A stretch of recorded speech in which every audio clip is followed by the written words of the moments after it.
जय Hind. NIA study hub में आप सभी का स्वागत है। दोस्तों, इस सेशन के माध्यम से हम संवैधानिक पृष्ठभूमि अर्थात 1773 से लेकर 1950 तक के चार्टर एक्ट और अधिनियम को कवर कर रहे हैं।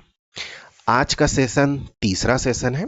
इसके पहले हमने दो सेशन में प्रथम चरण अर्थात 1773 से लेकर 1853 तक के चार्टर एक्ट को कवर किया। फिर दूसरे वीडियो में हमने देखा 1858 से लेकर 1919 तक के अधिनियम को हमने कवर कर लिया है। यदि आपने प्रीवियस वीडियो को नहीं देखा है तो एक बार उसे जरूर देखिए ताकि आप आज के वीडियो से कनेक्ट कर पाएंगे। हम एक छोटा सा रिकेप देख लेते हैं कि लास्ट वीडियो में हमने किन चीजों को कवर किया था। देखिए, 1857 में जब क्रांति होती है 1857 की, तो इसे देखते हुए ब्रिटिश संसद और वहां के सम्राट के द्वारा भारत में शासन करने वाली ईस्ट इंडिया कंपनी को उसके नियंत्रण को समाप्त कर दिया जाता है। अब भारत में जो सत्ता है, ब्रिटिश सत्ता, वो सीधे सीधे ब्रिटिश क्राउन के हाथों में आ जाती है। इसीलिए 1858 के प्रावधानों को हम ब्रिटिश क्राउन के अंतर्गत के प्रावधानों के अंतर्गत पढ़ते हैं, जिसमें पहला है भारत सरकार अधिनियम 1858, फिर भारत परिषद अधिनियम 1861, फिर भारत परिषद अधिनियम 1892, फिर भारत परिषद अधिनियम 1909, फिर भारत सरकार अधिनियम 1919। यहाँ तक तो हमने लास्ट वीडियो में कवर कर लिया था। आज हम देखेंगे भारत सरकार अधिनियम 1935 और भारतीय स्वतंत्रता अधिनियम 1947। इस रिकेप को बताने का मतलब यही था कि आज के क्लास से आप कनेक्ट कर पाए।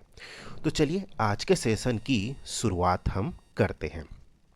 देखिए, प्रीवियस जो अधिनियम थे उसको भी हमने भारत में और ब्रिटेन के दृष्टिकोण से देखा था कि ब्रिटेन में कौन कौन से प्रावधान दिए गए और भारत के लिए कौन कौन से प्रावधान बनाए गए थे।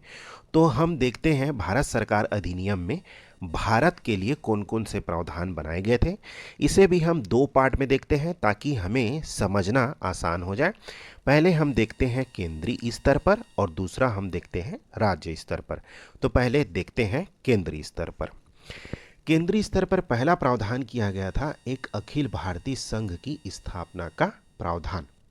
इसमें ध्यान देने वाली बात यह है कि इसमें ब्रिटिश प्रांत, मुख्य आयुक्त के अधीन प्रांत और देसी रियासतों को मिला करके एक अखिल भारतीय संघ की स्थापना का प्रावधान था, लेकिन यह वास्तविक रूप में नहीं बन पाया था। एक अखिल भारतीय संघ की स्थापना नहीं हुई थी, लेकिन प्रावधान इसमें जरूर दिया गया था। तो ये तो हो गया पहला प्रावधान।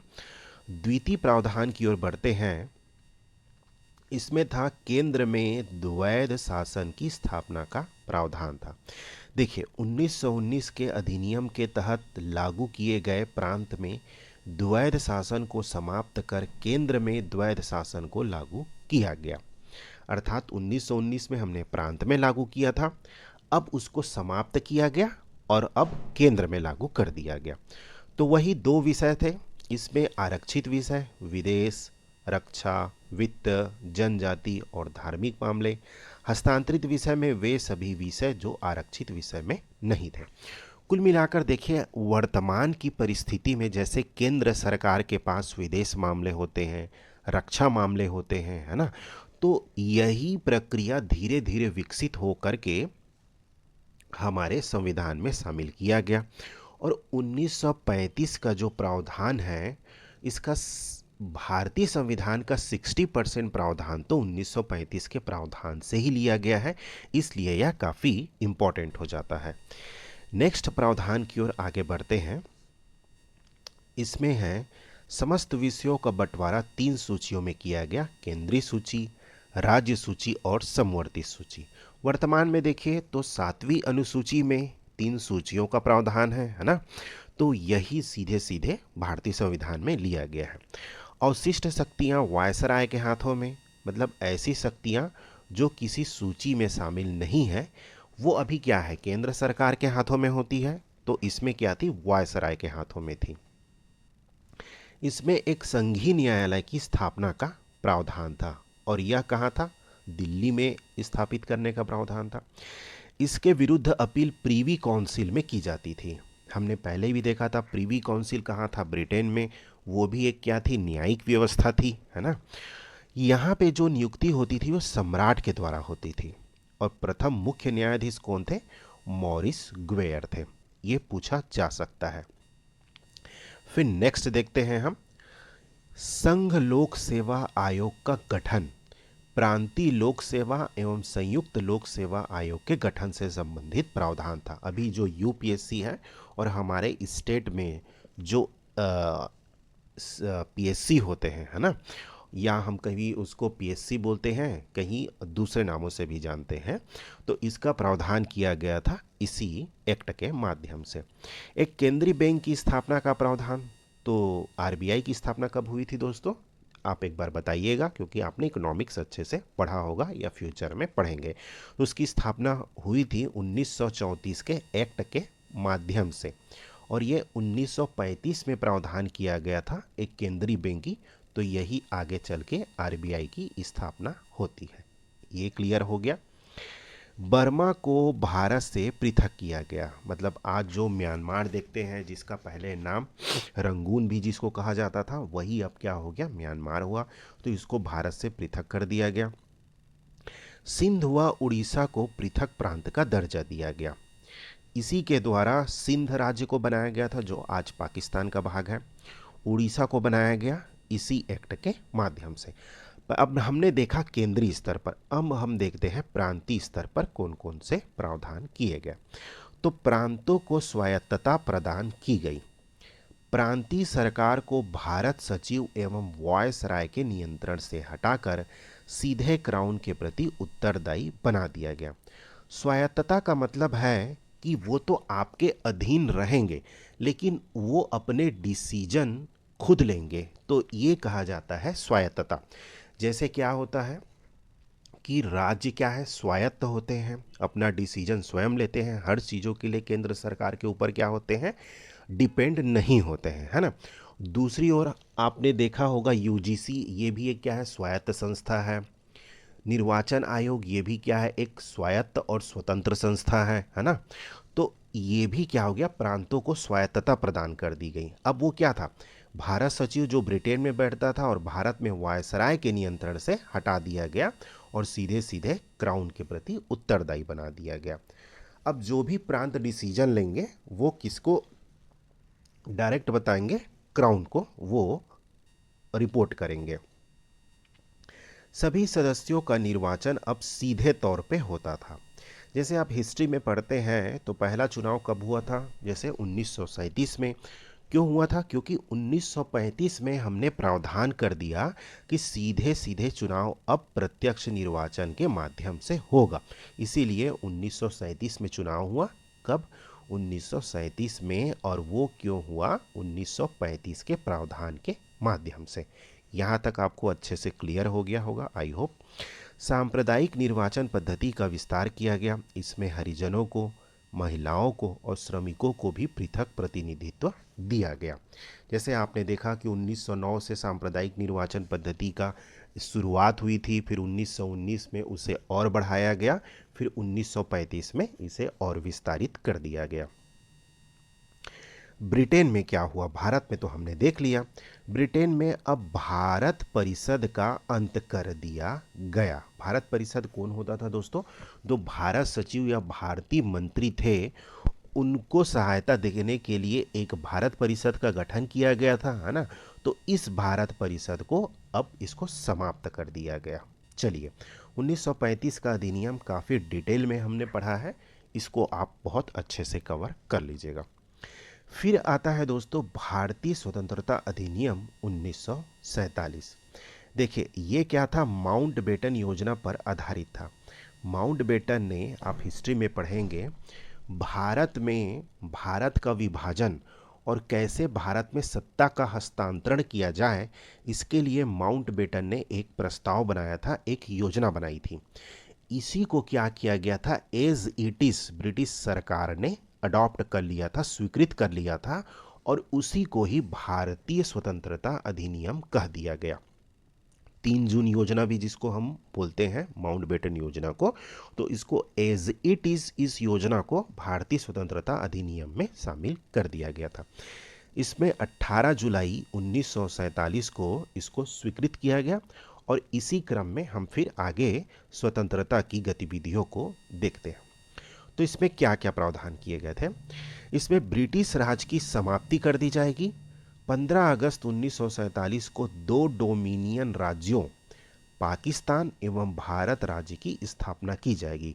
हम इस डोमिनियन को लास्ट में समझेंगे, आप इसमें निश्चिंत रहिए। ये कीवर्ड आया है डोमिनियन, इस कीवर्ड को हम समझेंगे अभी लास्ट में, क्योंकि हमने उसको लिख दिया है, तो थोड़ा सा धैर्य बना कर रखिएगा। वायसराय का पद हमने समाप्त कर दिया। ठीक है, वायसराय की स्थापना कब की थी? हमने 1858 के माध्यम से की थी। 1947 में हमने इसको समाप्त कर दिया। अब इसमें यह प्रावधान किया गया कि दोनों राष्ट्रों अर्थात पाकिस्तान और भारत के लिए पृथक पृथक गवर्नर जनरल नियुक्त किए जाएंगे। तो भारत का गवर्नर जनरल कौन बना? माउंटबेटन को बनाया गया। 1950 तक, जब तक भारत में राष्ट्रपति का पद स्थापित नहीं हो जाता, तब तक कौन था? माउंटबेटन था। नए कैबिनेट की सिफारिश पर ब्रिटिश ताज द्वारा नियुक्ति की जानी थी। देखिए, हमारे यहाँ 1946 में जो चुनाव होते हैं, उसके बाद प्रधानमंत्री बनते हैं नेहरू जी, और उनकी जो कैबिनेट गठन होती है, उस कैबिनेट मिशन की सिफारिश पर गवर्नर जनरल की नियुक्ति ब्रिटिश ताज के द्वारा की जानी थी। तो किसको बनाया गया? माउंटबेटन को बना दिया गया। दोनों देशों के लिए अलग अलग संविधान सभा का गठन किया जाएगा। वर्तमान संविधान सभा ही नए संविधान बनने तक, लागू होने तक विधानमंडल के रूप में कार्य करेगा। मतलब वर्तमान में जो संसद है ना, उस समय संविधान सभा का जो गठन किया गया था, वही संविधान सभा क्या बनी थी? हमारे देश का पहली बार संसद बनी थी, वही विधानमंडल के रूप में कार्य की थी। जब संविधान सभा का हम निर्माण देखेंगे तो इसको बहुत डिटेल से पढ़ेंगे, आप निश्चिंत रहिए, ये कॉन्सेप्ट भी आपका अच्छे से क्लियर हो जाएगा। अभी यही जानिए कि अलग अलग संविधान सभा का गठन किया जाएगा, और यही संविधान सभा क्या होगी? विधानमंडल के रूप में कार्य करेगी। फिर देखिए, भारत सचिव मंत्री का पद भी समाप्त किया गया। हमने देखा था 1858 में भारत सचिव मंत्री था। इसके जस्ट पहले 1935 में हमने परिषद को समाप्त किया, और यहाँ हमने भारत सचिव और मंत्री के पद को भी समाप्त कर दिया। इसने शाही उपाधि से भारत का सम्राट पद समाप्त कर दिया। मतलब इसके पहले कौन था? भारत का सम्राट, जो ब्रिटेन के सम्राट थे उनको भारत का भी सम्राट कहा जाता था, है ना। तो इस उपाधि से भारत का सम्राट शब्द भी समाप्त कर दिया गया। दोनों राज्यों के बीच सीमा का निर्धारण रेड क्लिफ की अध्यक्षता वाले सीमा आयोग ने किया। अगर किसी प्रकार के भारत और पाकिस्तान में सीमा में विवाद की स्थिति होती है, तो उसके लिए एक सीमा आयोग के गठन का भी प्रावधान था, और उसके अध्यक्ष कौन थे? रेड क्लिफ, है ना, इसे हम रेड क्लिफ के नाम से जानते हैं। इस प्रकार 14-15 अगस्त 1947 की मध्य रात्रि को भारत में ब्रिटिश शासन का अंत हो गया। पाकिस्तान व भारत नामक 2 स्वतंत्र डोमिनियन राज्यों का गठन किया गया। इस कीवर्ड को हम बस इसके लास्ट में देखेंगे।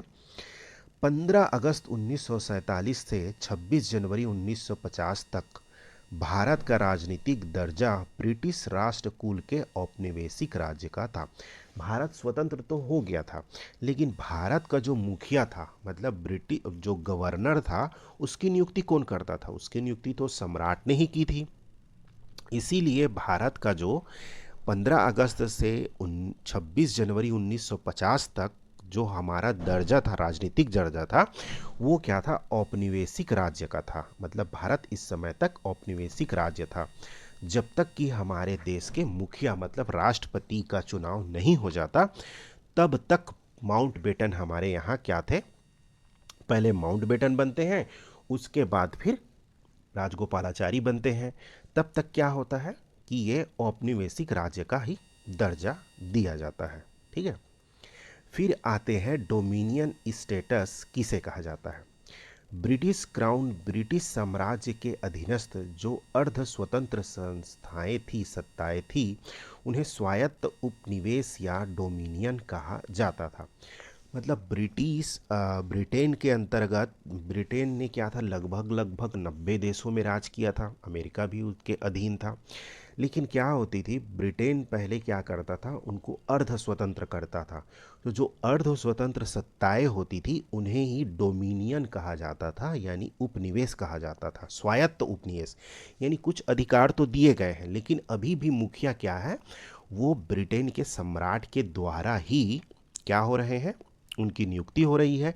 इसीलिए स्वायत्त तो हैं, लेकिन पूर्ण रूप से अभी अपने डिसीजन लेने के लिए स्वतंत्र नहीं है, क्योंकि मुखिया जो है वो ब्रिटेन के सम्राट के द्वारा नियुक्त हो रहा है। इसीलिए क्या कहा गया, भारत और पाकिस्तान को डोमिनियन बनाया गया। ठीक है, पाकिस्तान ने अपना राष्ट्रपति तो 1956 में चुना था, हमने 1950 में ही चुन लिया था, है ना।